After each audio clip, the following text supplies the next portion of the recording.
What's up, everybody? I'm Rob Mann, and I have football with a U opinions. Raymond, Pennie, getting excited. Scotland are going to take it home. Bring on World Cup. You sound like the 2026. English folks in This the... is the one.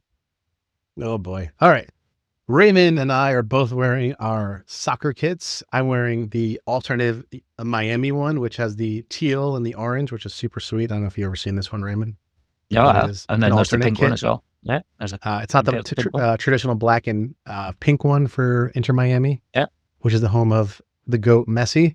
And absolutely. Raymond, you can tell them about your soccer kit you got on over there. This is one of the many Scotland ones that will be on tour with me in a week's time.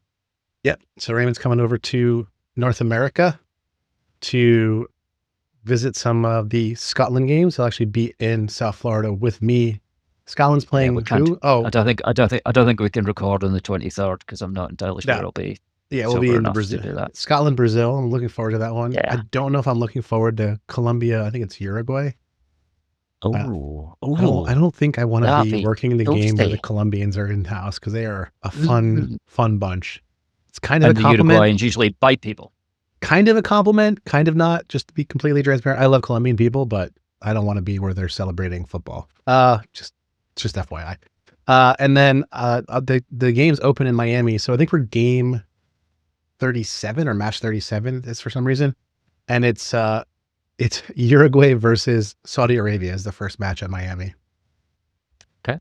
And it's no longer Hard Rock Stadium for the next month. It is Miami Stadium because apparently the Indians did not, the Seminole tribe, not the Indians, the Seminole tribe of Florida, who own every Hard Rock brand in the world, did not give FIFA enough money apparently. So it's Miami Stadium because maybe they just didn't ask the Hard Rock for money because I'm sure they would have been like, here you go. We don't pay taxes on all of our earnings anyway. It's a Seminole tribe.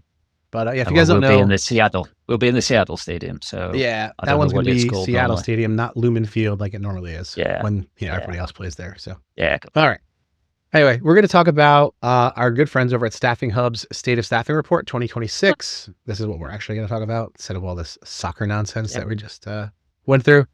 They surveyed 233 staffing companies. I don't know how many exact respondents, but they said there's 230 cleaned respondents. Okay. They did not define what cleaned meant. Mostly executives. So 50% were executives, 17% directors, 17% managers, and then 10% VP or senior VP. So what did they say, Rob? What is it? What did they say? Oh, what did the survey say? They said if you're not using AI, you're not growing. Mm-hmm. Okay. That was a real cough, not me making a joke. So I always like to give the details of who actually, people don't give enough context, Raymond, in social media era. They just create sensationalism. I like to be really boring and make people know like who actually did this or what the numbers were. But anyway, the people who are growing, most importantly, exhibit 3 traits. 1, operational discipline. We'll get a little more into that in a second here. 2, strategic AI adoption. And 3, they have a better mix of source talent or sourcing. And they call that owned channel sourcing mix, which really should mean that you own all the channels that you source from. But it doesn't actually mean that. So we'll get into that too. So anyway, do you disagree? Agree? I think this is the crap that this is the crap that we've been preaching.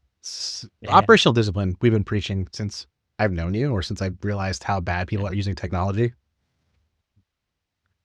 It's the interesting part, and we still have the challenge internally, is it's really exciting, but the operational stuff isn't quite so exciting, and therefore Sexy doesn't sell, buddy.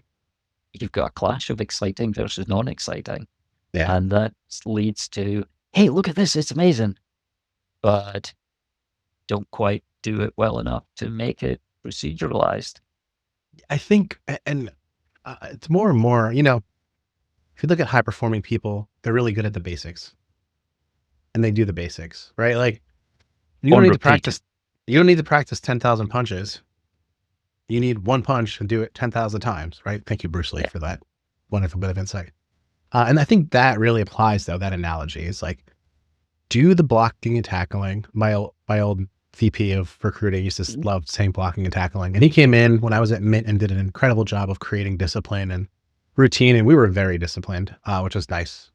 Again, which is why it's so weird looking at other staffing companies for me. Cause I'm like, I only really grew up in a world where we were very, very disciplined and did all these things. Like, so good time to mention, these are the 7 operational habits for success, according to Staffing Hub's report.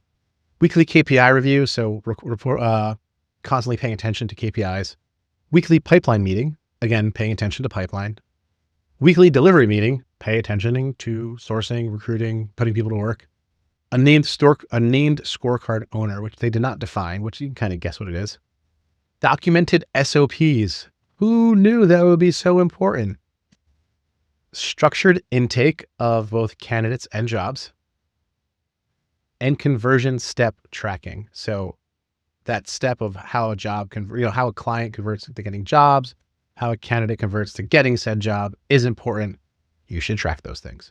So those are the 7 habits that you should be paying attention to. If you are not, Raymond's an accountant. He is very disciplined.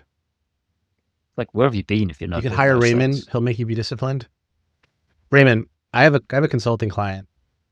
Okay. I won't name him, but they implemented a bunch of really cool AI, and two tools. I think you'd agree with both are really good. I was like, hey, so are we seeing results? And it's a screening tool. So the screening tool puts candidates that apply to a certain submission, like, hey, we had a AI screening interview and we approved them. Yep. And they've been active for 2 months. Okay. 1 or 2 placements from the tool. But I go, hey, how many people are stuck in this status? Not touched. 91 between closed and open jobs. I was like, well, there's your problem. You have the team is not using the freaking crap that you're doing. Like, you're trying to give them money, right? Mm-hmm. And they're saying, no, we don't want the easy stuff. We want to make our life difficult. We want to go to job boards, spend more of the money that could maybe be in our pocket if we were more efficient. But yeah, we don't want to make money the easy way. We want to do it the hard way. So maybe we've got number 8. What? Follow up. Or what should be part happening. of being disciplined and doing all the steps. Anyway, so I was like, hey man, you need to be more like, we know this. If Raymond listens to the call recordings when he's running in the morning and you're not listening to him, then you are not going to work for Raymond very long. People learn. Nah, but you know what I mean. But like the sales team, if you're performance based. Definitely. So if the CEO pays attention or doesn't pay attention, it tells the rest of the team what they can and cannot do. So it's very apparent that the discipline part of this, again, not sexy, but clearly important. And I think it really leads into number 2, right? The strategic AI adoption. Mm-hmm. So I'll read a couple of stats and then I'll get your opinion on this, Mr. Pennie. If you are if you're in the 46% of agencies using AI in 0 processes, the data shows your cohort contracted 56% last year. So the cohort that they spoke to, like the 230 plus firms, just over half of them contracted if they had 0 AI processes in their workflows. Okay. It's really good. That's not a good sign. And even if you're like generating job descriptions, generating submissions, like that important, that's just faster and easier. So, Mr. Pennie, what are you seeing? By the way, I'm constantly distracted at the fact that you have a collar on your soccer kit over there. Yeah. I think you end up in a situation that it's maybe just represents how they feel about things. And if they are not doing some of those things, then they're probably making the game harder for themselves. If they're not doing the top things, number 1. If they're not doing the top, if you're not operationally disciplined with those 7 habits, then number 2 and you're not using any of the AI stuff, then the candidate is, and you've got more and more candidates, so it's harder and harder to find the ones that are a good match. And because it's harder to find a good match, you're probably working a bit slower, and because you're working a bit slower, then your competitors are being able to submit quicker than you are, and you maybe end up in a situation where you don't grow. So you're flapping your butterfly wings in the jungle and it's affecting everyone downstream. Yeah. guys, it works, right? So if your house is in order, it's easier to layer AI on, is like the big theme, right? If your house is out of order, you need to get it in order to find AI. Right. Had a conversation with another, like a prospective client. They were like, Rob, we need to clean our data up. And I'm like, yeah, Raymond and I have been cleaning data up since 2022, maybe before, but like Kyla built a tool for that, and now everyone's building tools for that. And now we've built enrichment into it as well. Yeah, because it's just it's part of the game. Wanted It's where everyone people is. wanted the combination. Yeah, Yeah. definitely. I mean, it's not weird. That's what like the Apollos of the world, the Source Rails of the world are doing. So if you don't want to use those, cool.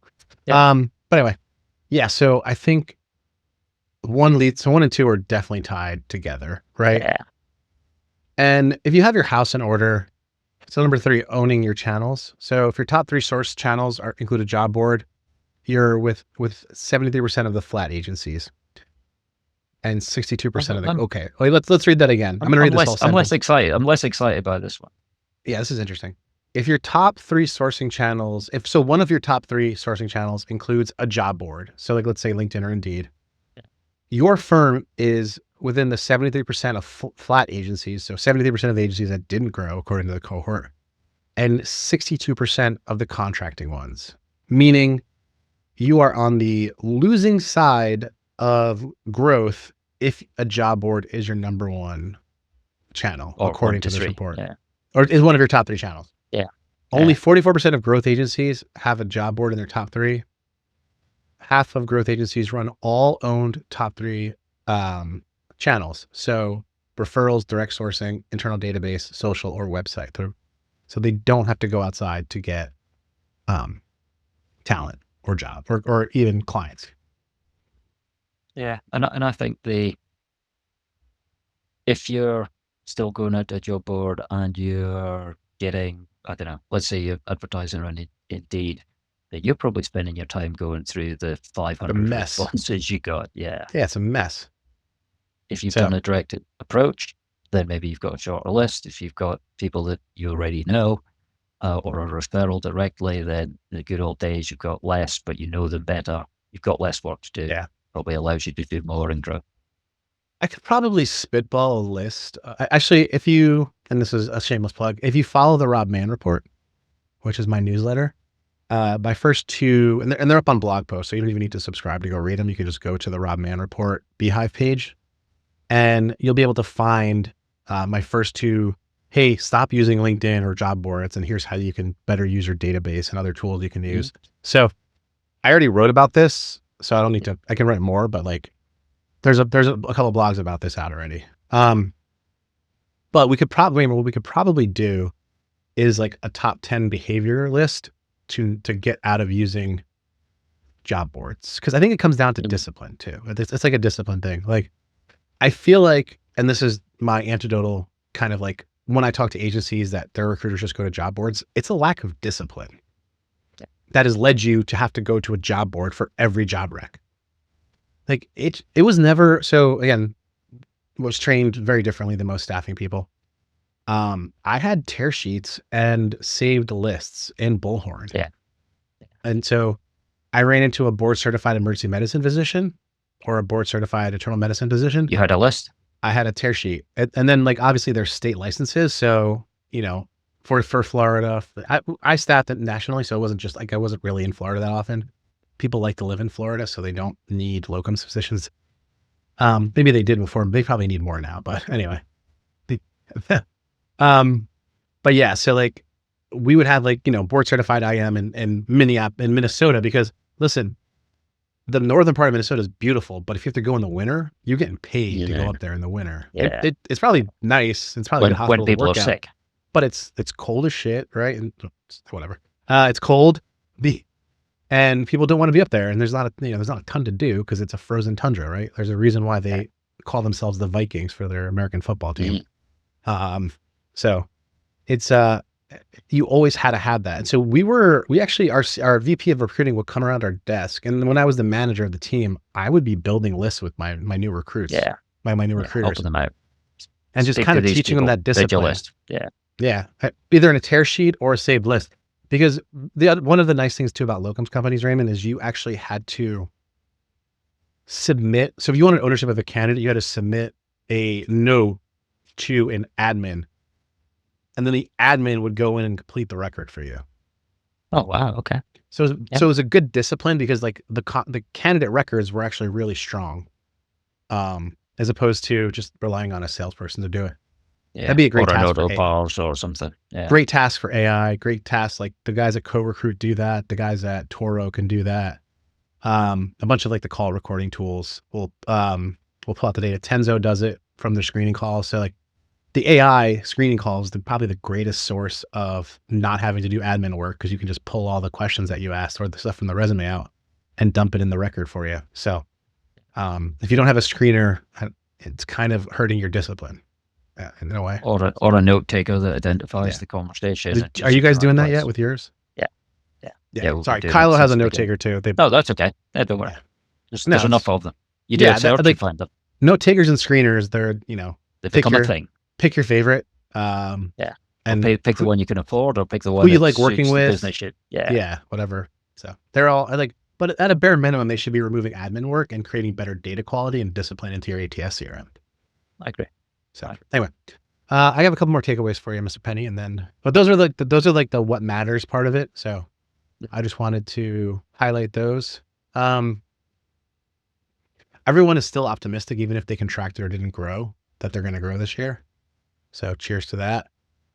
The referrals are obviously the number one source of, placed talent. So I don't know why we don't have a referral program again for like the 60th year of staff. Maybe in the history of staffing, the number one thing that people aren't paying attention to, redeployment rate. I still don't understand that. Yeah. Maybe it's because most of these staffing firms have crap reporting. Or they're too scared to ask. I guess guys, I worked at the F1 through a hospitality staffing company that's like 5 minutes from my house. And now I'm working at FIFA, potentially, if they don't find this and get mad at me and take my credential away. But I'm going to be working at FIFA games for the same staffing company. So I'm technically redeployed. And a lot of the people that I meet through the staffing company when I go to these trainings or like work these events, they've been working for them for years. Yeah. So the company that I'm working for, this hospitality one, does a good job of deploying the hospitality talent that they work with. So shout out to Empire. I'm just trying to find the stat that I wanted to. I think here it is. No. There it is. So growth agencies score higher in operational maturity, we talked about. And then mean operational maturity. So out of a 7, growth agencies are scoring just about 4.5. And then the agencies are contracting score 3.5. So you don't even need to be perfect. Yeah, it doesn't. You don't need to hit amazing. 7 of 7. You don't need to be 7 of 7. Yeah, which is hard to do, right? I think that's important. So there's some hope if you just create even a minimal amount or add 1 a quarter of steps, right? So you don't need to go eat the whole elephant.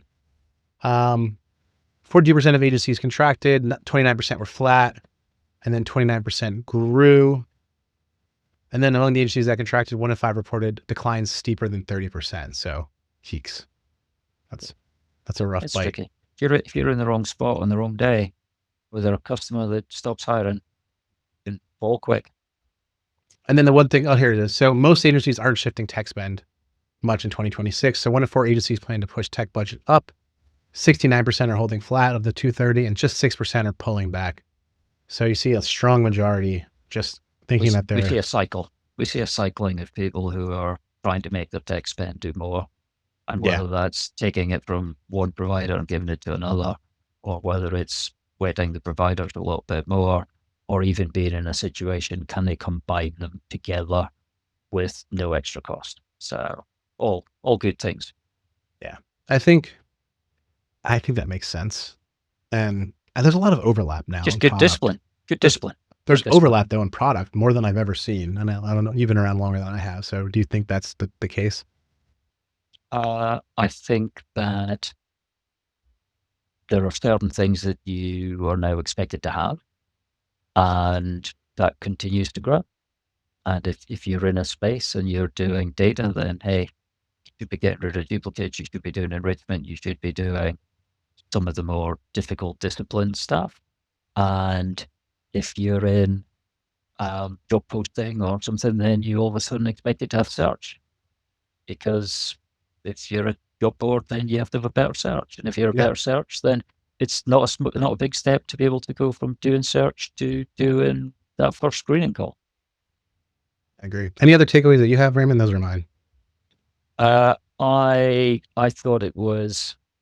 I was probably surprised by the 3 and 7 grew, or sorry, 3 and 10 grew, and that feels probably better than we've seen. So it was more optimistic. I think so. Yeah. And what do you think? What do you think the actual percentage of growth is from the year? I'd say maybe 1 in 10. There are people who are maybe they're growing in certain spaces. And if you're in a hot space, then you're great. Congratulations, well done. And flat is the new growth.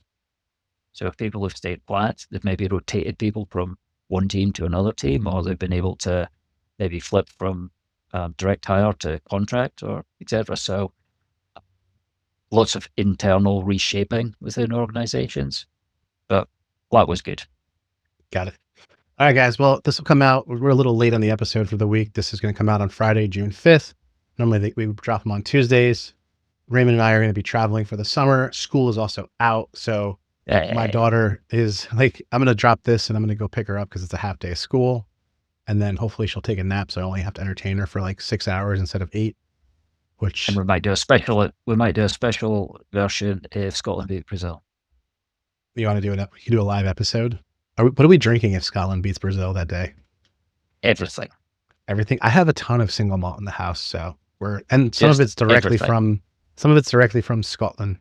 So yeah, we'll be drinking everything. I think we should drink a bunch of Brewed Laddie just in honor of me not knowing what it was when I came over. See how we get on. All right, guys. Thank you so much. Go check out the report. It'll be linked in the show notes. And thank you to our friends over at Staffing Hub and any of the other products we mentioned. We are not sponsored by any of them, but you can if you want. We're not above being sponsored. Yeah, good. Enjoy. Thank you for tuning into R Cubed, where Rob and Raymond talk recruitment, AI automation, same stuff, training. If you found anything of use in this episode, if you learned something, if we made you think, if you're going to bring something back to your team, make sure you subscribe and hit the like button. We appreciate it, and I hope you enjoy. Cheers.